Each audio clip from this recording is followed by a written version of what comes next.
नमस्कार, मेरा नाम कृणाल ठाकुर है और आज के इस वीडियो में हम पब्लिक डेब्ट और डेब्ट टू जीडीपी रेशियो की बात करेंगे। लेकिन इनसे पहले हमें समझना पड़ेगा फिस्कल डेफिसिट क्या होता है। तो आइए समझते हैं फिस्कल डेफिसिट क्या है। जो सरकार की टोटल पब्लिक एक्सपेंडिचर होता है उसको जब हम सरकार के टोटल पब्लिक इनकम से माइनस करते हैं तो जो रिजल्ट हमें मिलता है उसे total fiscal deficit of government कहते हैं। इसका अर्थ है कि सरकार का जो टोटल खर्चा होता है वो सरकार की इनकम से ज्यादा हो गया है। तो इनकम से जब खर्चा ज्यादा हो जाता है तो उस ज्यादा खर्चे को हम फिस्कल डेफिसिट कहते हैं, या फिर इसे लेमन लैंग्वेज में बोल सकते हैं total borrowing of the government. सरकार की टोटल उधारी है इस साल की। जी हाँ, फिस्कल डेफिसिट एक साल का गिना जाता है, फाइनेंशियल ईयर का। भारत में फाइनेंशियल ईयर है 1 अप्रैल से 31 मार्च तक का। तो total borrowing of the government from 1 April to 31 March is called as fiscal deficit of the government.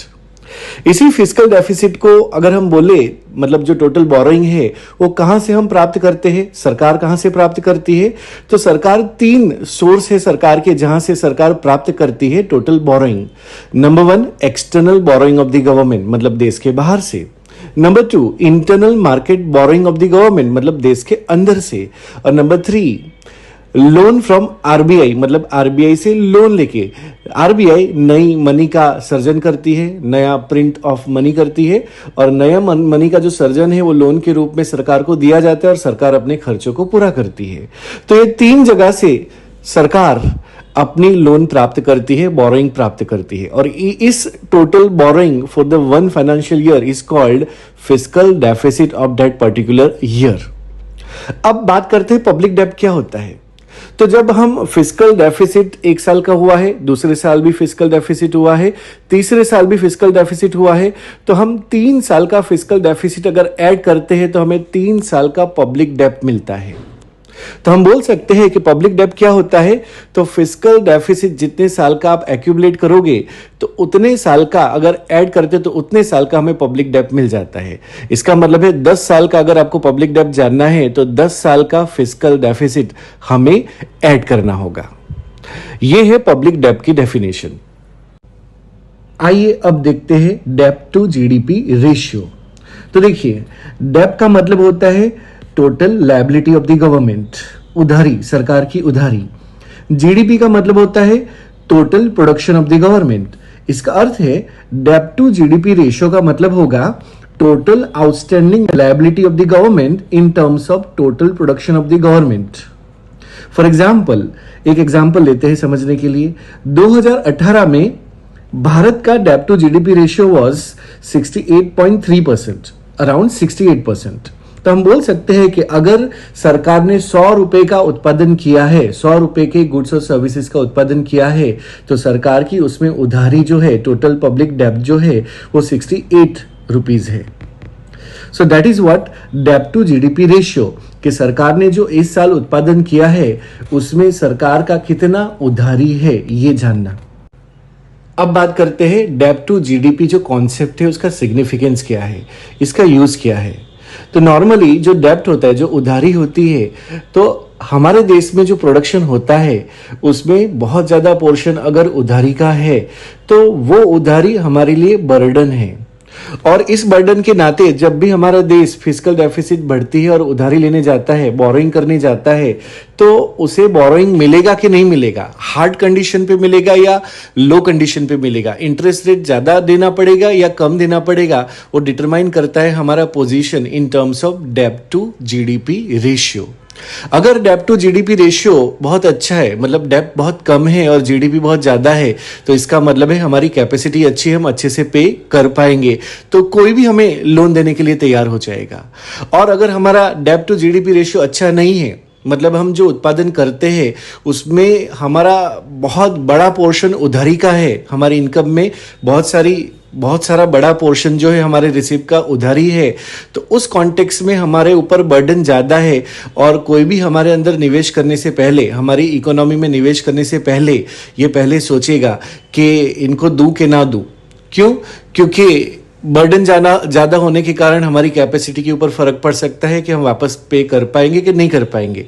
इसीलिए अगर डेब्ट टू जीडीपी रेशियो अच्छा नहीं है तो कंडीशन हैवी हो सकती है, इंटरेस्ट रेट ज़्यादा हो सकता है और उसका उल्टा भी उतना ही सही है। तो ये है इसका मेन यूज, डेब्ट टू जीडीपी कॉन्सेप्ट का यूज। आज़ादी के बाद भारत के इतिहास में देखें तो अब तक का सबसे कम डेब्ट टू जीडीपी रहा था 1980 में। 1980 में भारत में पब्लिक डेब्ट टू जीडीपी था 47.94%।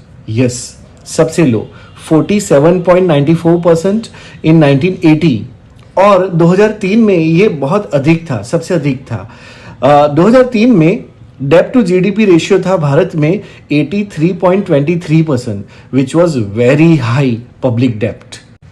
2003 के आसपास सरकार के खर्चे बहुत ज़्यादा हो रहे थे, तो इसीलिए 2002-2003 में एक एक्ट पास किया था सरकार के द्वारा, जिसे बोला जाता है fiscal responsibility budget management act, और इसे प्यार से FRBM भी कहा जाता है।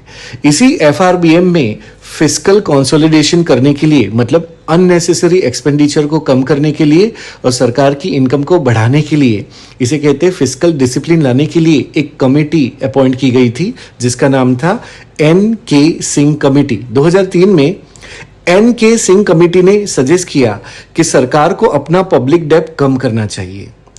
उन्होंने टारगेट दिया कि 2022-2023 तक सरकार को अपना पब्लिक डेब्ट टू जीडीपी रेशियो 60% जितना करना चाहिए, जिसमें सेंट्रल गवर्नमेंट का पब्लिक डेब्ट 40% जितना हो सकता है और स्टेट गवर्नमेंट का पब्लिक डेब्ट 20% जितना होना चाहिए, इससे ज़्यादा नहीं होना चाहिए। इसी के चलते सरकार ने एक टारगेट बनाया। 2024-25 तक सरकार ने टारगेट बनाया कि सेंट्रल गवर्नमेंट जो है वो अपने जीडीपी का पब्लिक डेब्ट 40% जितना करेगा, मतलब 40% ऑफ पब्लिक डेब्ट टू जीडीपी रेशियो रखेगा।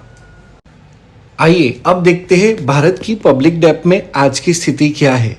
तो इंटरनेशनल मॉनेटरी फंड IMF वो एक रिपोर्ट देता है जिसका नाम है वर्ल्ड इकोनॉमिक आउटलुक। तो उनके हिसाब से अलग अलग कंट्री का पब्लिक डेब्ट पब्लिश किया जाता है। इसमें भारत का पब्लिक डेब्ट क्या है? तो भारत का पब्लिक डेब्ट 2019 में 72.3% था। उसके बाद 2020 में ये बढ़ के हो गया 89.3%, मतलब बहुत ज्यादा हो गया।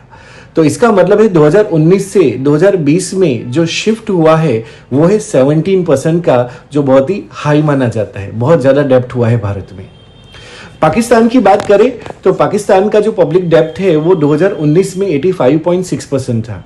2020 में ये हुआ है 87.2%। इसका मतलब है शिफ्ट जो है वो 1.6 का है। चीन की बात करें तो चीन का पब्लिक डेब्ट कम था, 52.6% था 2019 में। 2020 में ये हुआ है 61.7%। इसका मतलब है ईयरली ये शिफ्ट हुआ है 9.1% का पब्लिक डेब्ट बढ़ा है। उसी हिसाब से अगर हम बांग्लादेश की बात करें तो बांग्लादेश का पब्लिक डेब्ट 2019 में था 35.8%, जो 2020 में 39.6% हुआ है। मतलब इनका शिफ्ट जो है वो 3.8% का है। रशिया का पब्लिक डेब्ट 13.9% था 2019 में। 2020 में ये 18.9% हुआ है, मतलब इनका शिफ्ट 5% हुआ है। ब्राजील का पब्लिक डेब्ट था 89.5%, जो बहुत ही हाई था, जो और बढ़ के 2020 में हो गया 101.4%।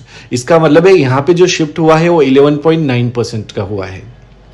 तो ये है कुछ पब्लिक डेब्ट के कुछ डेटा जिसमें हम देख सकते हैं कि सबसे ज्यादा जो है इन कंट्रीज में सबसे ज्यादा भारत का पब्लिक डेब्ट बढ़ा है, विच इज 17% का शिफ्ट हुआ है। तो पब्लिक डेब्ट के ऊपर ये वीडियो हम यहीं पे कंप्लीट करते हैं। इस वीडियो को देखने और सुनने के लिए धन्यवाद।